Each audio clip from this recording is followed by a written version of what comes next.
What's your name again, Dewan?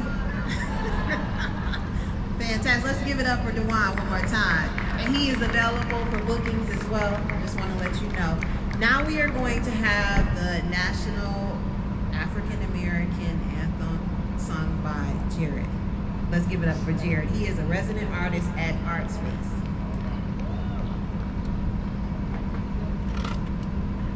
Good morning, everybody. Happy Juneteenth. Yes.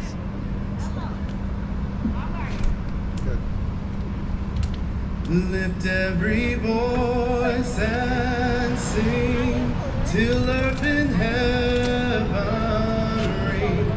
ring with the harmonies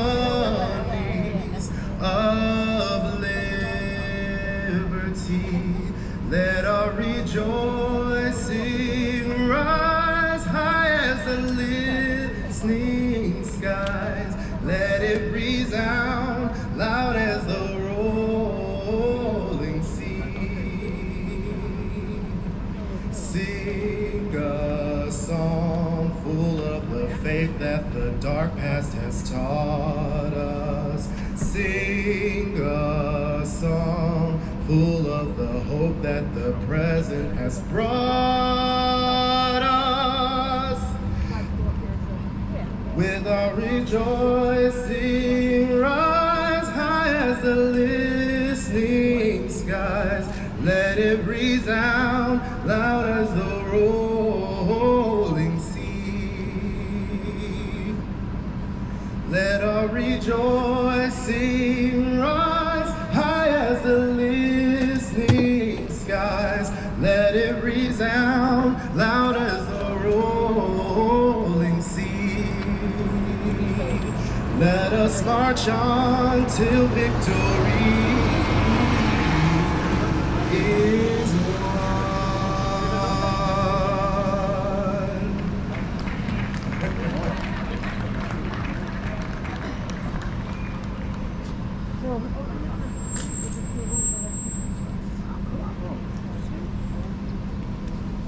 Let's give it up again for Jared. And his bio is in the program guide as well. He is a celebrity as well, and he's very humble. So with that being said, we're going to bring up, is Mayor Bias still here? Did he make it back around, Leslie? Okay, well, we're going to bring up Leslie Windless. Leslie Windless is a very influential leader in Dearborn. Come on, Leslie, don't be shy. And she has helped me with organizing some of the activities for this weekend. So let's give it up for Leslie Windless. Oh, and she's also been a community partner with our Community Policing Innovation Initiative project. You know, one day I'm gonna get used to people putting on the spot. I really like to be in the background, so I did not prepare anything for today. But what I will say is thank you all for coming out and for supporting this initiative. I hope you continue to support initiatives throughout the rest of this weekend and the rest of this week. Juneteenth is so important to me, and this fight has been a long one. I know last year was the first year that it was a federal holiday, but for our grassroots organizers in Dearborn and Dearborn Heights, it's been a while. It's not been 1 year, I can tell you that. And so this today and what you've seen this weekend in this area has been the collective work of organizers like Julia and myself for over a decade of trying to get recognition for the African American community and the things that are impactful to us and sharing that with everyone. Also will say, and I'll digress, but it's when people of different colors and backgrounds come together in our history has been when we've seen the most effective change. Mostly women from different backgrounds, but you know, I'll throw the men in there too for the speech. But continue to talk to people who don't look like you. Continue to ask questions that are uncomfortable and actually listen to the answer so that you can better yourselves. It's when you know people that don't look like you and you can really call them family that you have met the goal of Martin Luther King's dream. Thank you all for being here today.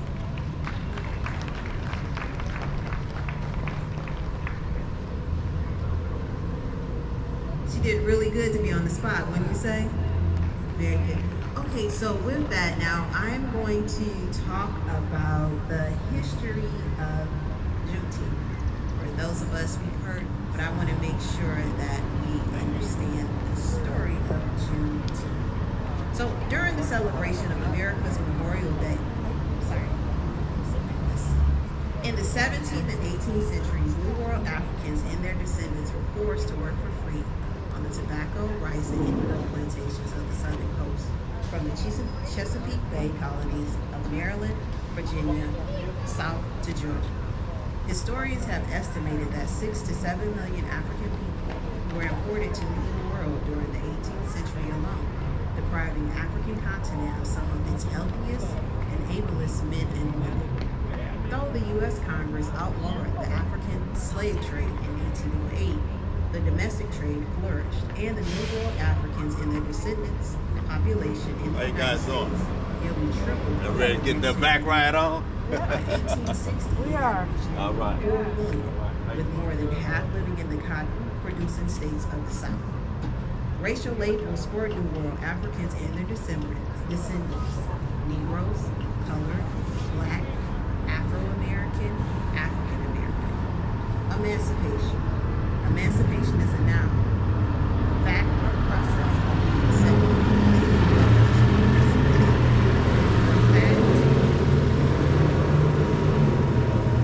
the fact or process of being set free from legal, social, or political restrictions, liberation.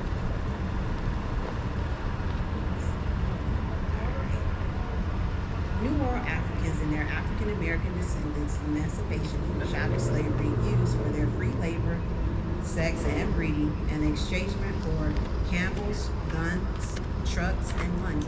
Children of chattel slaves remained the property of their masters.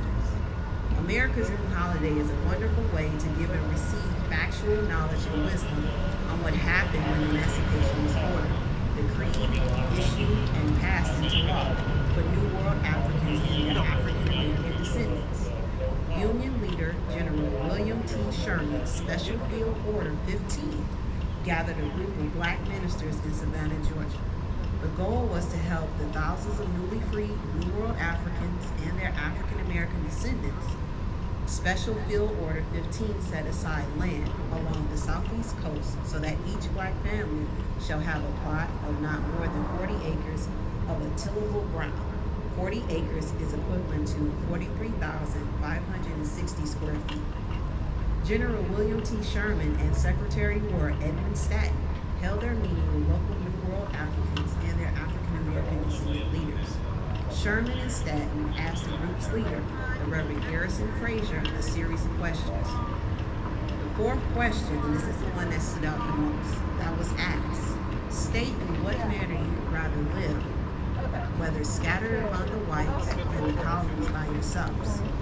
The other men chose this elegant 67-year-old imposing black man who was well over 6 feet tall to speak on their behalf.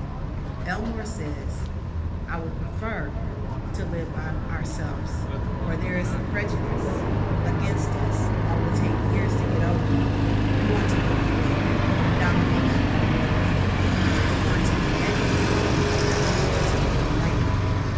4 days later, General William Sherman signed Field Order 15, setting aside 400,000 acres. That is the size of Alaska. Alaska is 393,747 acres of confiscated Confederate land for free New World Africans and their African American descendants. Sherman appointed Bridge General Rufus Sexton to divide up the land, giving each family 40 acres. The reversal left many African Americans working with former plantation owners and slaveholders 365 days a year. On January 16, 1865, that plan became known as 40 acres and a mule. Juneteenth is an opportunity to learn, acknowledge, discuss, and continue to heal as an entire community within our communities. This is why we celebrate H2BE Dearborn's second annual Juneteenth Mobility Stroll Road.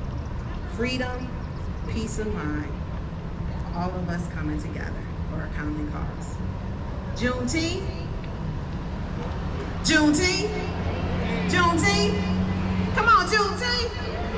All right, Juneteenth. So now what we're going to do, we're going to get ready. The band is arriving. We got Bike Dearborn here. We're going to get ready and start our parade. We had set a little time aside for community exercise. Is anyone up for a community exercise? You can raise your hand. Okay, thank you, Lorelai. Thank you, Cassandra. I appreciate that. So as you can see, I'm doing like triple duty. However, I just want to say that I feel really blessed and privileged to be able to be in this capacity and to be able to bring everyone together. If you look around, we have all nationalities, all colors of people represented. We have all professions represented. We have blue collar, white collar, labor. We have law enforcement. We have millennials. We have baby boomers. We have everyone. And this is what Dearborn looks like. And so as we get ready for next year, I want to make sure that everybody is on board. Homage to Black Excellence, which is H2BE, has a Facebook page, an Instagram page. We have a website. So we want to make sure that you stay connected. Over the last year and a half, I have been part of a research project, and it has been funded by the Community Foundation of Southeast Michigan. This research project was to collect oral stories of African Americans' interaction with the Dearborn Police Department. And from that, Dr. Rabia Green-Ware, who is standing in front of us. Dr. Rabia, can you come up for a minute, please?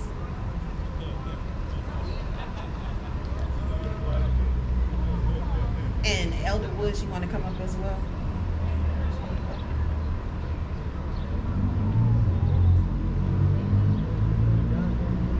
So Dr. Rabia Green-Ware flew in specifically for this weekend from Tallahassee, Florida.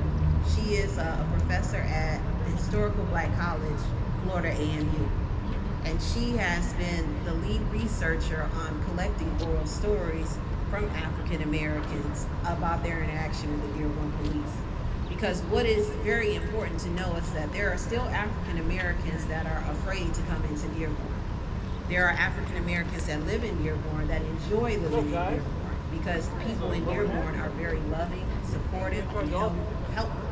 And I'm a testament to that because I've had much support in pulling this off. We got Lorelai, who's been with me, and Karen for 2 days now, and just smiling and happy. And so with that, I wanted to let Dr. Rabia just say a little something about the project and why you're here. Well, as you can see, I'm cold. But I started interviewing last fall, and I will continue to interview until I have all the interviews done.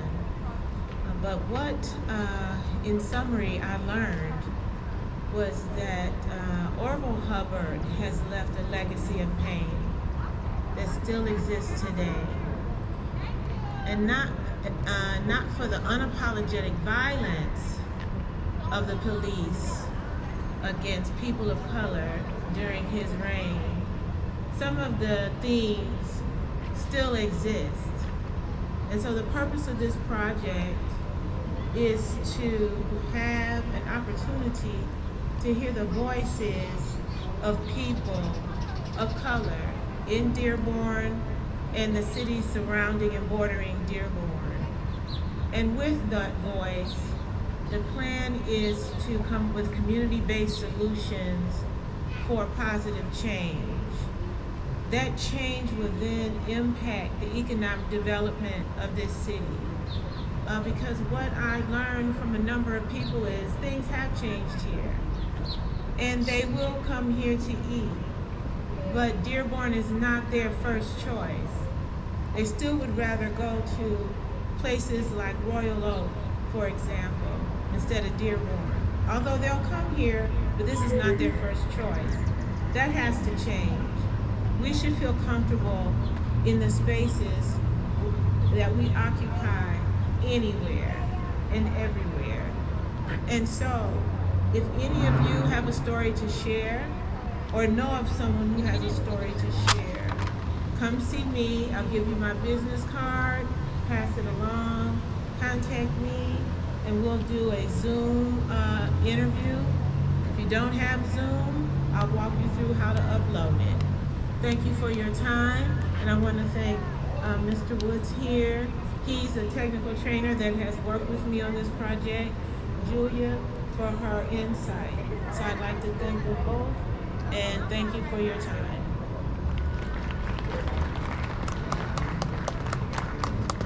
So you have heard a little bit about the research project, and I'm gonna let, are you getting ready? Are you ready? You gotta go. Okay. Okay, come on, Elder Woods. Say something to the people. Appreciate Thank you for this day. Thank you for this day of unity. I'm a TTA provider for the Community Foundation of Michigan, in which we work with police departments as well as community leaders to try to bring some reconciliation, find ways to work together. And so it's our honor and our privilege to join with Dr. Rabia and Julia on this particular project. We're very appreciative of some of the things has been gained even during this process. At the table with the mayor, at the table with the police chief, and doing things to try to bring this community together. You know, so I would leave with this. It's time for us to turn to each other, not on each other. And this is an opportunity for us all to come together to bring healing and restoration in Dearborn. So God bless you. Thank you, Elder Woods. So with that being said, now we're going to go into our community warm-up. I do want to say a special thank you to all of the Dearborn Police Department that is out today. We were sponsored by Downtown Dearborn, who covered the cost to make sure that we had the Dearborn Police on hand today. So I want to make sure that we acknowledge them. I also, let's give it up for Downtown Dearborn. And you notice a lot of the Dearborn police officers are very handsome. And I also want to acknowledge SMART for their sponsorship as well. I want to thank the individual on the Rosa Parks bus, Eric, who has been with us as well. I also want to thank the ICC, the Intercultural Center, Intercultural Community Center of Dearborn. And I want to thank Christ Episcopal Church. I want to thank the Community Foundation of Southeast Michigan. I want to thank the Dearborn City Council. I want to thank Al Wassan. Al Wassan custom designed these t-shirts for us. Al Wassan. He has been a business owner here in the city of Dearborn for at least 20 years. We have free t-shirts for everyone across the street at the corner. So I want to make sure everyone gets their free t-shirt also. So with that being said, let's go into our semi-warm-up. All right, everybody, let's march in place. This is going to be real simple and easy. It ain't going to be all stressful. All right, now what we're going to do is we're going